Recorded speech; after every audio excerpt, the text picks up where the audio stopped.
Será uma viagem rápida, meu amor. Apenas 20 dias a trabalho. Meu noivo disse isso há 25 anos. Desde então, eu nunca mais soube nada dele e nem o vi. Seu filho já é um homem adulto e formado. Essas foram as últimas palavras que eu vi de Itamar, o homem que eu amava, meu noivo. Ele me disse isso há exatos 25 anos, com um sorriso nos lábios e o brilho da promessa em seus olhos. Ele segurava meu rosto entre as mãos, o calor de suas palmas um contraste com a brisa fria da manhã que entrava pela janela da nossa pequena casa. Ele me deu um beijo na testa, um beijo longo e demorado, como se quisesse gravar aquele momento em minha memória. E de fato, gravou. Aquele beijo, aquele sorriso, aquelas palavras ecoam em minha mente até hoje.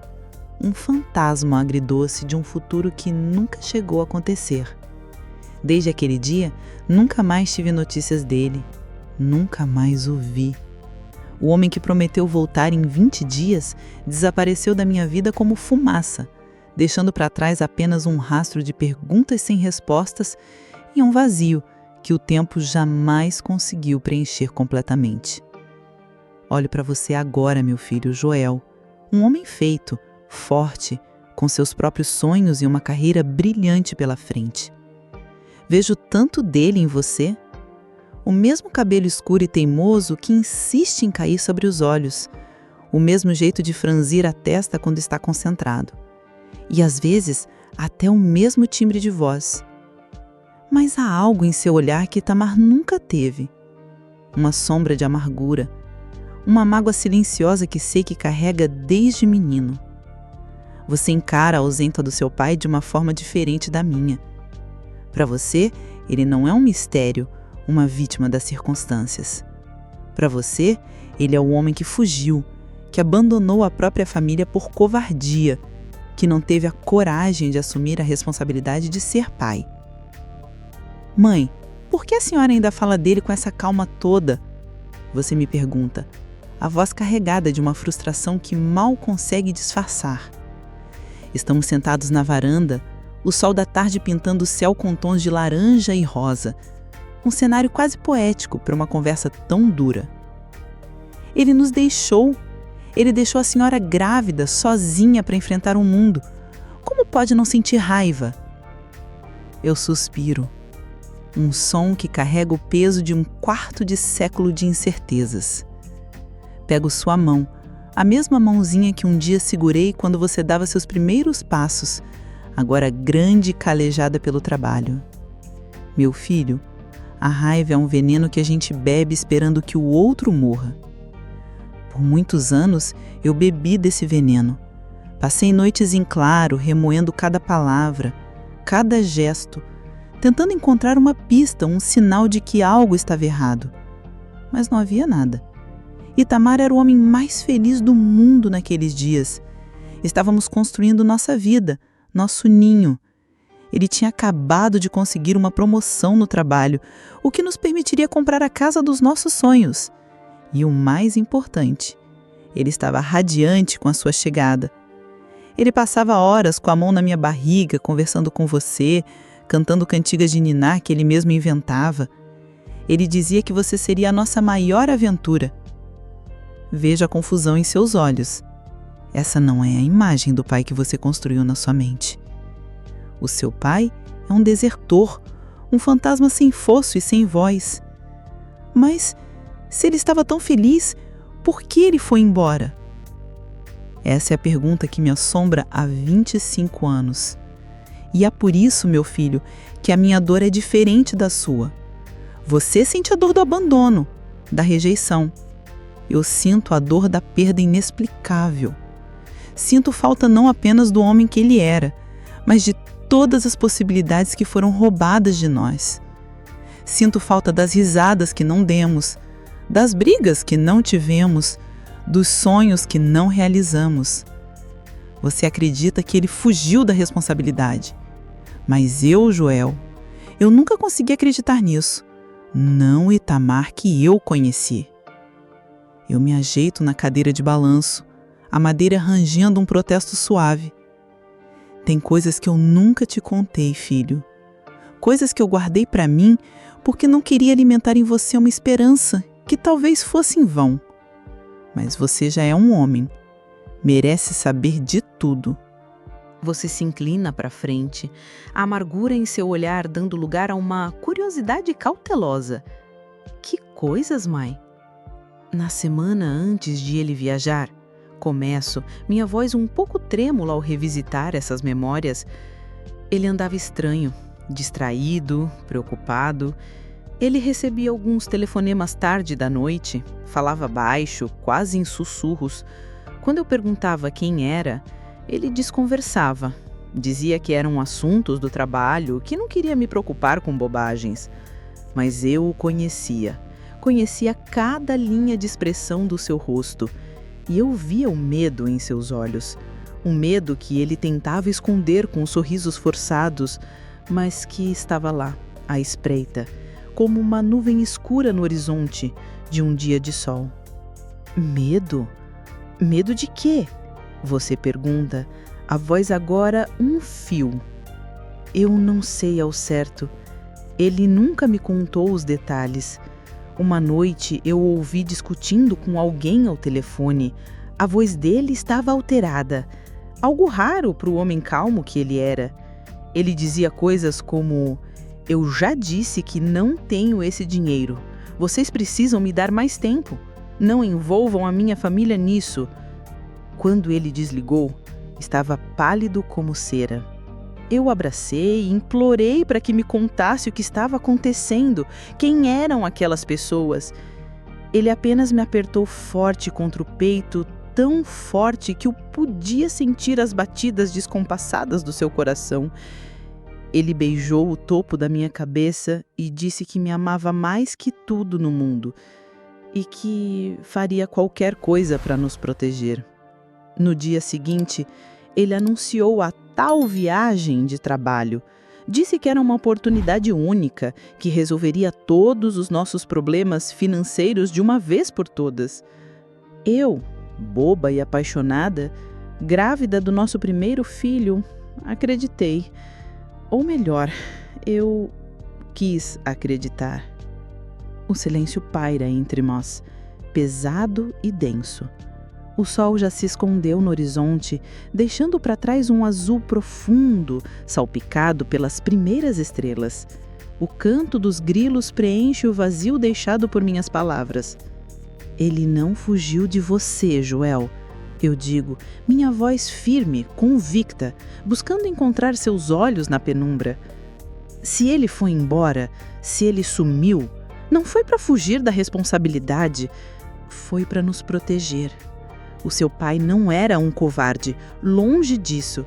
Ele era o homem mais corajoso que eu já conheci. E eu acredito, com todas as minhas forças, que algo terrível aconteceu com ele naquela viagem. Algo que o impediu de voltar para casa, para os meus braços, para os seus. Você não diz nada, apenas aperta minha mão com força. Pela primeira vez em muitos anos, eu sinto que a muralha de amargura que você construiu ao redor do seu coração começa a ruir, tijolo por tijolo, dando espaço não para a raiva, mas para a mesma dúvida que me acompanhou por toda a vida. A dúvida que, por mais dolorosa que seja, ainda mantém acesa a chama de uma pequena e teimosa esperança. A esperança de que um dia nós teríamos as nossas respostas. E ao ver a confusão e a dor se misturando em seu rosto jovem, eu sei que essa conversa, por mais difícil que tenha sido, era necessária. Era o primeiro passo para você, talvez, um dia, entender o homem que foi seu pai. Então, o que a senhora fez? Você me pergunta, a voz ainda embargada pela revelação da noite anterior. A manhã nasceu clara e ensolarada, um contraste gritante com a tempestade de emoções que se instalou em nossos corações. Estamos na cozinha, o cheiro de café fresco no ar, uma rotina matinal que se manteve inalterada por anos, mas que hoje parece diferente, carregada de um novo peso, uma nova perspectiva. Quando ele não voltou, quando os 20 dias se passaram e não tivemos nenhuma notícia, o que a senhora fez? Eu coloco uma xícara de café fervente na sua frente, minhas mãos tremendo levemente. Eu fiz tudo o que podia, meu filho. Tudo que uma mulher desesperada e grávida podia fazer. No começo, eu me agarrei à esperança. Pensei que talvez o trabalho tivesse se estendido, que ele estivesse em um lugar sem comunicação, que logo ele ligaria, rindo do meu desespero, dizendo que estava morrendo de saudades. Os dias se transformaram em semanas e o silêncio se tornou ensurdecedor. Foi então que o medo começou a tomar o lugar da esperança. Um medo frio, paralisante, que se instalava em meus ossos e me roubava o sono. Eu fui à polícia, Joel. Fiz uma denúncia de desaparecimento. Lembro-me do olhar de pena do delegado, um homem de meia idade, cansado, que já devia ter ouvido centenas de histórias como a minha. Ele anotou tudo com uma calma irritante. O nome de Itamar, a descrição física, a roupa que ele usava no dia em que partiu. Ele me perguntou se tínhamos brigado, se ele bebia, se tinha algum vício. Eu neguei tudo, com a voz embargada pelas lágrimas. Ele não é esse tipo de homem, eu repetia, como um mantra. Ele nos ama, ele nunca nos abandonaria. A polícia abriu uma investigação, mas era como procurar uma agulha em um palheiro. Itamar não deixou rastros. A empresa para a qual ele supostamente viajaria a trabalho não existia. O endereço que ele me deu era de um terreno baldio. Tudo era uma mentira bem construída para me manter afastada da verdade, para me proteger de algo que ele considerava perigoso demais para mim. Foi aí que eu comecei a suspeitar do pior. Pensei que ele tivesse se envolvido com gente perigosa, talvez agiotas, criminosos. Aqueles telefonemas noturnos, a conversa sobre dinheiro, tudo começou a fazer um sentido terrível. Eu imaginei os cenários mais macabros, Joel. Pensei que tivessem dado um fim a ele, que seu corpo estivesse em algum lugar, esquecido, sem um nome, sem uma história. Essa ideia me torturou por meses. Eu acordava no meio da noite, suando frio, com a imagem do seu pai em perigo, sofrendo, chamando por mim. Mas eu não podia me entregar ao desespero. Eu tinha você, crescendo dentro de mim, uma pequena vida que dependia da minha força. Então eu comecei a minha própria busca, uma busca solitária e obstinada. Eu liguei para todos os hospitais do país, ou pelo menos para todos os que eu consegui encontrar na lista telefônica. Foram centenas de ligações. Em cada uma delas eu repeti a mesma ladainha. Estou procurando por um homem chamado Itamar. Ele tem cabelo escuro, olhos castanhos, uma cicatriz no queixo. A resposta era sempre a mesma. Sinto muito, senhora, não temos ninguém com essa descrição. Cada negativa era como uma punhalada no meu coração, mas eu continuava, movido por uma esperança irracional de que em algum lugar ele estivesse vivo, talvez ferido, talvez sem memória, esperando por mim. Eu pensei em todas as possibilidades. Pensei que ele pudesse ter sofrido um acidente, perdido a memória e estivesse vagando por aí sem saber quem era, sem saber que tinha uma família à sua espera. Pensei que ele pudesse estar em coma, em algum leito de hospital, um João Ninguém, um corpo sem nome, mantido vivo por máquinas. Essa ideia, por mais dolorosa que fosse, era um consolo. Pelo menos ele estaria vivo. Pelo menos haveria a chance de um reencontro. Com a ajuda de um policial amigo, um homem de bom coração que se compadeceu da minha história, fomos até a rodoviária. Passamos horas analisando os registros de embarque daquele dia. Procuramos pelo nome de Itamar em todas as listas de passageiros, de todas as companhias de ônibus. Nada, nenhum registro. Era como se ele tivesse se desintegrado no ar no momento em que saiu pela porta da nossa casa. O policial me disse com um olhar triste que talvez ele tivesse usado um nome falso, que talvez ele não quisesse ser encontrado.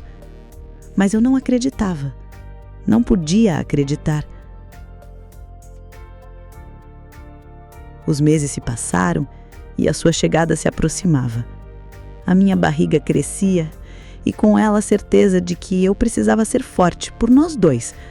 Eu guardei todas as coisas de Itamar em uma caixa. Suas roupas, seus livros, suas fotos. Guardei também a dor, a incerteza, o medo.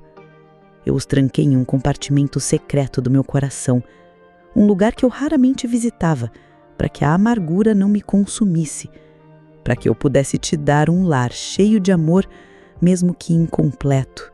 Quando você nasceu, Joel, foi como se o sol voltasse a brilhar na minha vida. Você era a minha razão de viver, a minha força, a prova viva do amor que um dia existiu entre mim e o seu pai. E foi por você que eu decidi parar de procurar. Eu não podia mais viver no passado, presa a um fantasma. Eu precisava olhar para frente, construir um futuro para você. Um futuro onde você se sentisse amado, seguro, mesmo com a ausência de um pai. Mas isso não significa que eu o esqueci. Nunca. Todas as noites antes de dormir eu rezo por ele. Peço a Deus que o proteja onde quer que ele esteja e guardo no fundo da minha alma a esperança de que um dia a verdade venha à tona. Que um dia a gente saiba o que realmente aconteceu com Itamar. Não por mim, Joel, mas por você. Para que você possa finalmente entender que o seu pai não foi um covarde.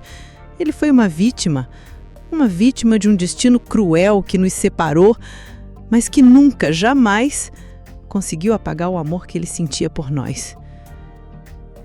Eu termino a minha história, a voz rouca pela emoção. Você está em silêncio, os olhos fixos na xícara de café, como se buscasse ali as respostas que eu não posso te dar. Eu vejo em seu rosto uma mistura de sentimentos. A dor, a compaixão, a confusão. A imagem do pai que você odiou por tanto tempo começa a se desfazer, dando lugar a um homem de carne e osso. Um homem que amou, que sonhou, que lutou e que talvez tenha perdido a batalha. Eu não sabia. Você sussurra, a voz embargada. Eu não sabia de nada disso. Eu sei, meu filho. Eu digo acariciando seus cabelos. Mas agora você sabe. E eu espero que isso te ajude a encontrar um pouco de paz. E quem sabe, um dia, a perdoá-lo. O tempo, meu filho, é uma coisa curiosa. Ele passa para todos, mas o seu peso é sentido de maneiras diferentes. Para nós, ele trouxe a dor da ausência, mas também o crescimento, a superação. Hoje, exatamente hoje, faz 25 anos que seu pai saiu por aquela porta. 1/4 de século. Uma vida inteira.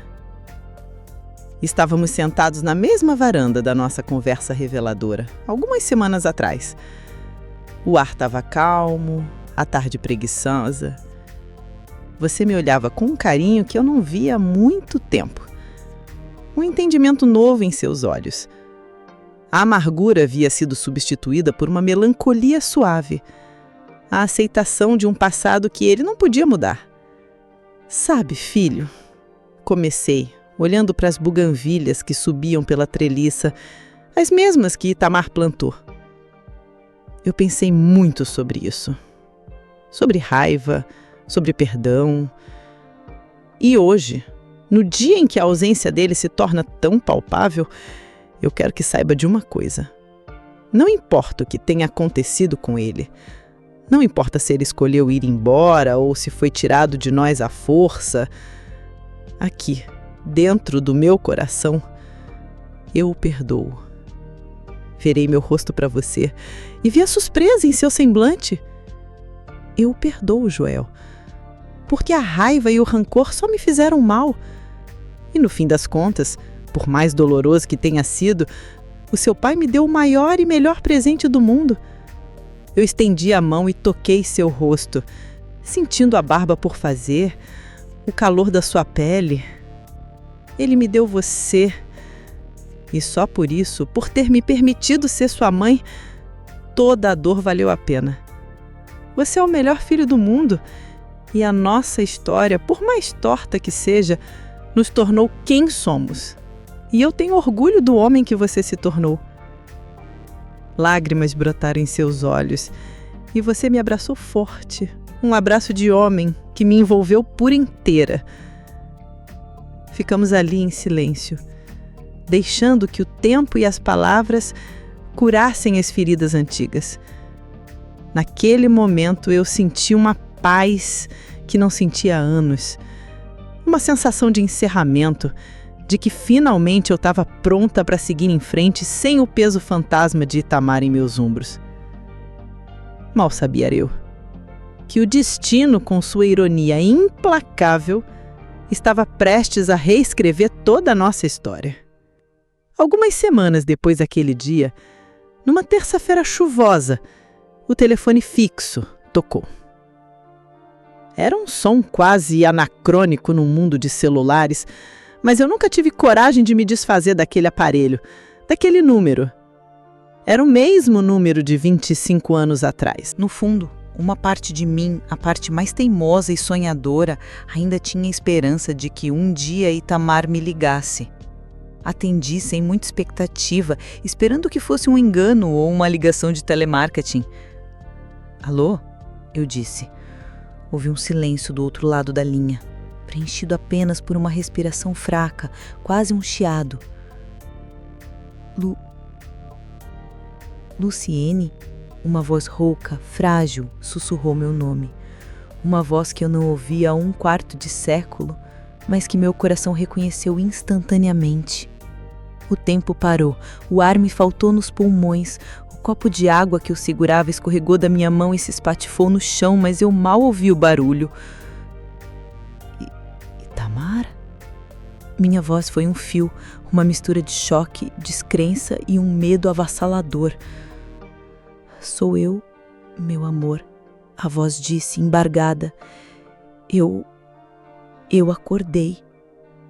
Eu caí sentada na cadeira mais próxima, o corpo inteiro tremendo, os olhos inchados pelo rosto, sem controle. Era impossível, não podia ser real, tinha que ser um trote de mau gosto, uma alucinação da minha mente cansada. Mas a voz era a voz dele, envelhecida, fraca, mas inconfundivelmente a dele. Ele me contou, em frases curtas e ofegantes, o que havia acontecido. Ele estava em um hospital no outro lado do país, em uma cidade cujo nome eu mal conhecia. Ele havia passado os últimos 25 anos em coma. Tinha acordado há algumas semanas confuso, desorientado. A primeira coisa que lembrou, o único fio de lucidez em um cérebro adormecido por décadas, foi o meu nome e o nosso número de telefone. Ele o repetiu incansavelmente para as enfermeiras, até que uma delas, comovida, decidiu tentar sorte e ligar. Quando você chegou em casa naquela noite e me encontrou pálida, com os olhos inchados, ainda sentada ao lado do telefone, pensou que o pior tinha acontecido. Eu contei para você sobre a ligação. Sua primeira reação, e eu não o culpo por isso, foi a desconfiança. Mãe, isso não faz sentido. É um golpe. Alguém descobriu a história e está tentando se aproveitar da senhora. Depois de 25 anos, acordou de um coma e a primeira coisa que fez foi ligar. É história de novela. Mas era a voz dele, Joel, eu sei que era. Eu insisti, desesperada, para que você acreditasse. Eu preciso ir, preciso ver com meus próprios olhos. Seu instinto protetor falou mais alto. Apesar de toda a sua desconfiança, você não me deixaria ir sozinha. Comprou as passagens de avião para o dia seguinte. A viagem foi uma tortura de ansiedade. Minha mente era um turbilhão de perguntas. E se fosse mentira? E se fosse um engano? E se fosse ele, como ele estaria? Como eu reagiria ao vê-lo depois de tanto tempo? Chegamos no hospital. Uma construção antiga e imponente. Meu coração batia tão forte que parecia que ia sair pela boca. Na recepção, demos o nome dele. A enfermeira confirmou. Itamar da Silva, paciente do quarto 302. Paciente de longa permanência. Meu corpo amoleceu de alívio e pânico ao mesmo tempo. Era real, ele estava ali. Um médico nos recebeu. Um homem de cabelos grisalhos e olhar compassivo. Ele nos levou para sua sala e confirmou toda a história. O senhor Itamar deu entrada aqui há 25 anos. Ele foi encontrado numa estrada vicinal, com um traumatismo craniano gravíssimo. Tinha sido brutalmente batido, estava sem documento, sem nada que o identificasse. Ele entrou em coma profundo e nunca mais deu sinais de que acordaria. Foi um milagre, para ser honesto. Nunca vimos nada parecido. Ele começou a apresentar atividade cerebral há alguns meses e há poucas semanas abriu os olhos. O médico continuou, contando que Itamar devia muito dinheiro a pessoas perigosas na nossa cidade. Ele não queria me envolver. Não queria que os bandidos chegassem até mim grávida. A sua viagem de trabalho era um pretexto.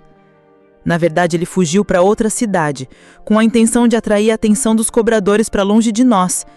Ele planejava desaparecer por um tempo, até conseguir o dinheiro para pagar a dívida e voltar. Mas eles o encontraram antes. Ele foi pego e deixado para morrer naquela estrada. Eles acharam que tinham terminado o serviço, mas por um acaso do destino, uma ambulância que voltava de uma ocorrência o encontrou. Eu ouvia tudo aquilo em um estado de torpor. Cada palavra do médico era uma peça que se encaixava no quebra-cabeça que me assombrou por toda a vida. Os telefonemas, o medo, a fuga, tudo fazia sentido agora. Ele não nos abandonou. Ele estava tentando nos proteger. Ele era o homem corajoso que eu sempre acreditei que fosse. Olhei para você, Joel. Seus olhos estavam cheios de lágrimas e a máscara de ceticismo havia desabado, revelando a dor de um filho que havia julgado mal o próprio pai a vida inteira. "Podemos vê-lo?" eu perguntei, a voz trêmula. A caminhada pelo corredor do hospital até o quarto 302 pareceu durar uma eternidade.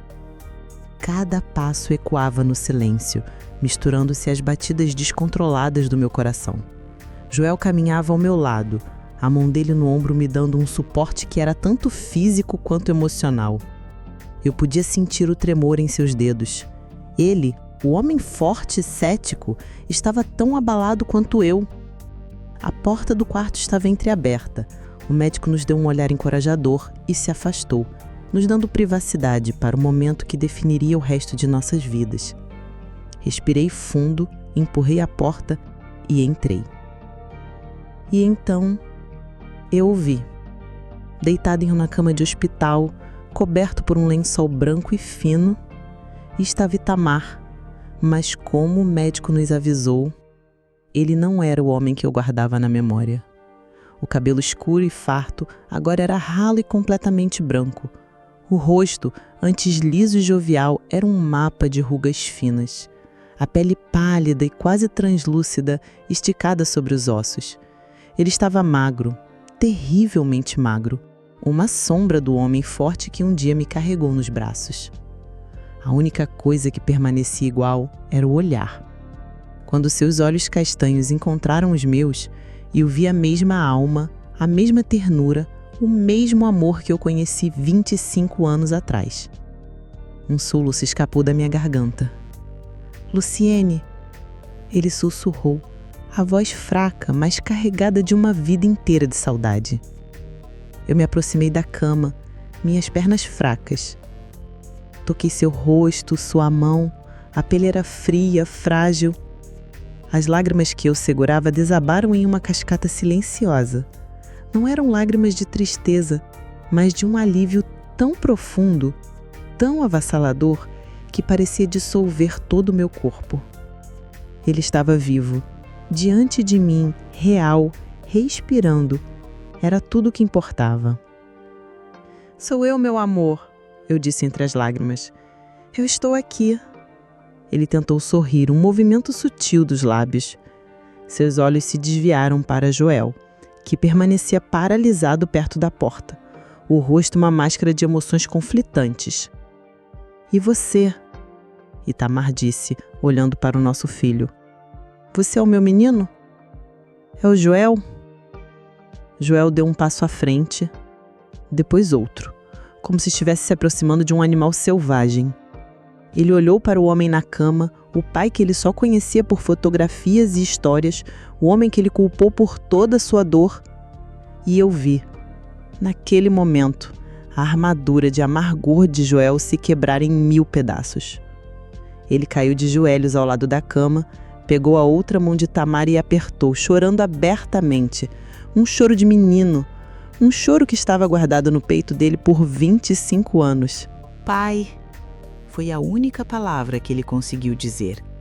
E naquela única palavra havia um universo de dor, de perda, de perdão e finalmente de reencontro. Ficamos ali, os três, unidos pela primeira vez.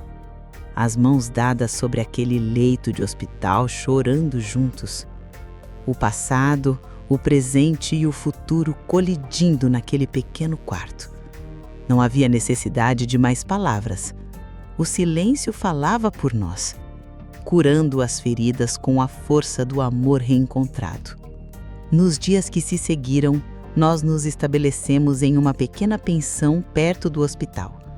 Passávamos os dias com Itamar, ouvindo sua história em fragmentos, à medida que sua força e sua memória retornavam.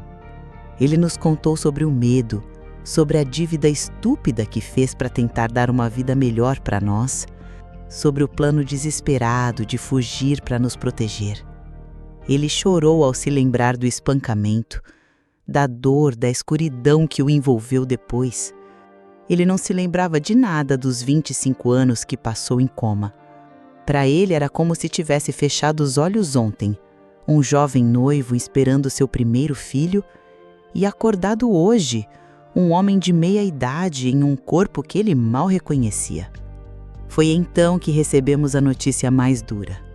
O médico nos chamou para uma conversa e explicou a extensão dos danos. A agressão causou lesões graves na coluna de Itamar, ele disse com uma voz gentil, mas firme. E os 25 anos de imobilidade total atrofiaram seus músculos e nervos de uma forma que, infelizmente, é irreversível. Nós fizemos todos os exames.